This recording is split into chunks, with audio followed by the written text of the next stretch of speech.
this is Kacy Paide of theinspiredoffice.com. Today I am in a new client's office. So this is a basement office that had a lot of paper and also the luxury of a lot of open shelving. So I want to share with you one thing that I've done a few times within the last week, and that is making the most of open shelving as we're sorting. So this is one of my favorite types of videos to make and favorite lessons to share, because I'm teaching you about the process. Of course, we're so used to seeing before pictures and after pictures of organizing, but it's really important, I think, for you watching at home and in your offices to just see what the process looks like, because there's the beginning and there's the end, but there's many, many hours of in the meantime and process that takes place. So hopefully seeing this will make you feel better about the process of organizing that you may be in the thick of right now, but also to show you how to categorize and how to make use of perhaps some shelving that you have. So what we started with was a neighboring wall of probably 8 or so just sort of unsorted boxes of paper.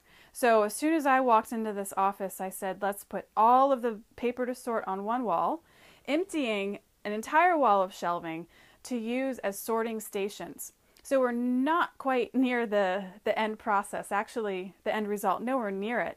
But this is exactly the vision I had when I walked in. So basically we took, like I said, about 8 boxes of paper and turned it into this sorting station on what for a short while was empty shelving. So to give you an example of piles we've set up that I will further sort with my client, we have past trips and vacations.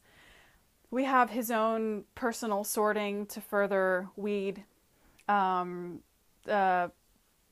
exchange student, if you will, that stayed with them, further insurance to sort, financial archives, house, family business, some more memorabilia and family history. So these papers probably will fill not even half a box, but it allowed him to release, like I said, 8 or so boxes of paper. So what we're going to do from here is the second phase.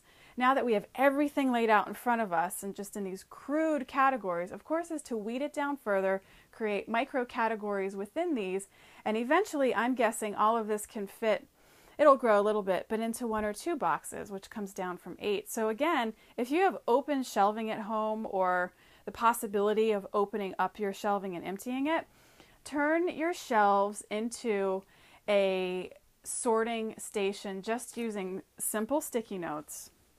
And you do not have to get too fine-tuned or hyper detailed at this phase at all. It's just to see your categories and see exactly how big they are. And then from here, you're in a much better place to see further categories and possibly weed out even more. So again, we're nowhere near the end result, but this is huge progress. And this simple wall allowed us to release so much paper, so much paper. So hopefully that helps. If you are at the beginning of a large sorting project, please use open shelving if you have it, or at a minimum, just use small little stickies to mark each of these categories so you know how big they are, and then you can plan accordingly from here. So again, use open shelving for sorting, or at a minimum, just use stickies to see how big those categories are. Hopefully that will help you get started, and it will go much more quickly from here. Again, this is Kacy Paide of theinspiredoffice.com. If you have any questions, please leave those in the comments. And if this is something that you've done yourself, please leave comments as well and let me know how it went. Again, Kacy Paide, thank you.